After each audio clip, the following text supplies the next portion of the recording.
So after over 100 hours of playtime, I finally finished Monster Hunter Stories 3, and as a fan of the spin-off series, I wanted to go over my honest thoughts on this new entry. While I thoroughly enjoyed my time with this game and I believe it is a substantial step forward for the series, it is not without some minor design flaws that, in my opinion, keep it from being the perfect Monster Hunter spin-off.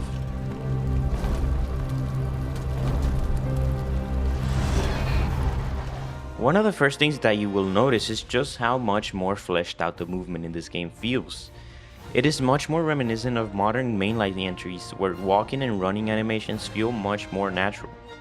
In the previous Stories game, you would go straight into a running animation, which felt kind of cheap since it was still just reusing the animations from the 3DS game. So this change alone makes the game feel that much more modern. The movement while riding your Monstie also got significantly improved, as you can now jump, dash, attack, and quickly switch out to any of your other Monsties while out in the field. I actually went back and booted up my old save file for Monster Hunter Stories 2 to compare, and it really puts it into perspective how much these additions were needed. I can't believe we were not able to do any of these things in the previous title. The world design and exploration are also miles better now. These maps have so much more verticality and are much more filled with things to collect and discover. It left me wanting to see even more of this world, because while these maps are much more detailed, there are also fewer than I expected, with really only 3 main areas to explore and a 4th, smaller one. I was also a little underwhelmed by the fact that there are only 3 towns in this game, especially considering the previous entries had twice as many. And for some reason, I also didn't find these settlements to be all that memorable in comparison, which is a bummer since discovering new towns in this game has always been one of my favorite parts. Another thing this game left me wanting was to see a proper dungeon, or at the very least like the interior of a building. If I recall, there's a single building in the whole game that you can actually go inside of, and the rest of the game takes place out in the open, which might not sound like a big deal, but it personally bothers me a bit. I feel like the game was missing a section like the tower in Stories 2 or the laboratory in Stories 1 to shake things up from being out in the field all the time. And just some more environmental variety would have been nice. In terms of the story, it's definitely not anything groundbreaking. It's what you would expect from a typical JRPG. It can be predictable at times, and there are definitely a lot of tropes. That being said, I did enjoy it, and I thought the ending was very satisfying. It focuses on themes of politics and environmental conservation, which I thought was pretty cool, and the fact that we are no longer a silent protagonist, and we actually play as the prince or princess of our kingdom really helps the narrative. It also means that our cat companion no longer has to speak for us and be as annoying as Navarro. Our new cat companion, Rudy, is actually likable this time. I'd even say he was my favorite character. The rest of the supporting cast is also likable, but nothing to write home about. I grew more fond of their usefulness in battle rather than their personalities. You start the game with your whole party already formed, which for the context of this game makes perfect sense, but I do prefer the idea of recruiting party members as you progress the story like we did in the previous game. Now let's address the actual gameplay, since that's what this game's all about. The majority of your time will be spent finding monster eggs, hatching them, and customizing your perfect companions to battle alongside them. And I gotta say, this gameplay loop has never been this addicting. A big part of it is due to the new habitat restoration system, which gives the pre-established mechanics a whole new purpose.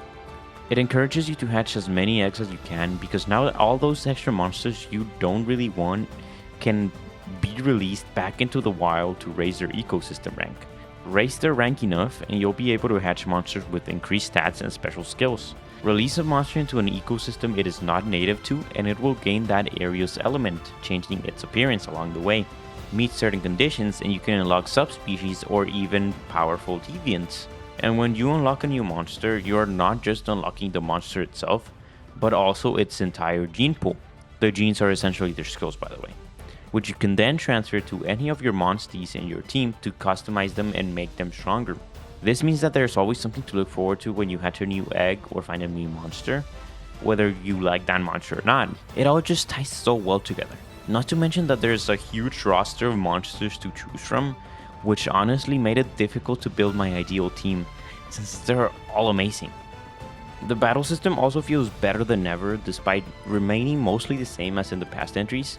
You still got your rock, paper, scissors style system in the form of technical, speed, and power attacks, on top of elemental weaknesses, weapon types, and breaking monster parts. There are also some nice quality of life changes, like a quick menu that lets you see stat changes, weaknesses, targets, as well as a stamina bar that is now separate from your Tim chip gauge, which I really appreciate. This is the first game I feel like I take full advantage of the battle system, and I think it is thanks to those small changes. I do have to say that you level up really fast in this game, so I was almost always over leveled, which I thought was going to be a problem, but ended up working just fine, since story bosses still felt fairly challenging. It was only towards the very end of the game when I did start feeling a bit too powerful, but that's because I did pretty much everything I could before beating the final boss. So unfortunately it ended up being very easy, which was a bit disappointing. The real challenging fights of the game, however, are the Elder Dragons that appear every once in a while in each map. Those fights are phenomenal, but the fact that they are not always accessible and spawn randomly is a pretty terrible design choice in my opinion. At the very end of the game, you get the side quest to slay these monsters, and since I had already defeated them, it was really frustrating trying to make them spawn again, so I kind of just gave up on it. I also gave up on most of the side quests towards the end because honestly I got overwhelmed and they ended up feeling like chores more than anything. And as someone who usually does all the side quests in their games, it's not a very good sign. They just have no depth and I didn't really care to even read what the NPCs have to say about them. I was just trying to check them off. However, I am not talking about the side stories, which are different from the side quest. These come up every chapter and are specific for each of your party members. And they're more involved, explore their backstories, have usually a unique gimmick, and give you amazing rewards. So I recommend not skipping those by any means. Some other miscellaneous things I'd like to mention. First of all, the performance. I played it on Switch 2, which does suffer from occasional frame dips. But I personally thought the portability made up for it, because this is one you're definitely going to want to play off the TV. It also feels like it runs at a slightly higher frame rate on handheld? Question mark. From what I can tell, it does, so yeah, definitely a great handheld experience. Now, probably one of the things that bothered me the most was the fact that you can only change your layered armor when you are inside a town, not even in camps. What's up with that? Anyways, as of the making of this video, there has been an update and a DLC to the game, which I do not intend on playing because from what I can tell, it is absolute dog water.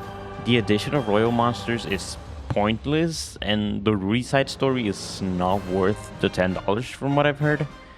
I actually assumed it was a free update at first because it sure sounded like something that would be free, considering the previous game got a free major title update, so seeing that it was a paid DLC was kind of disappointing.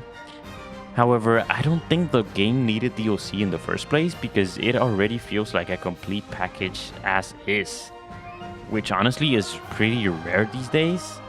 There's more than enough content already to keep you busy for well over 100 hours and then move on. So yeah, Monster Hunter Stories 3 Twisted Reflection is definitely the best game in the series so far.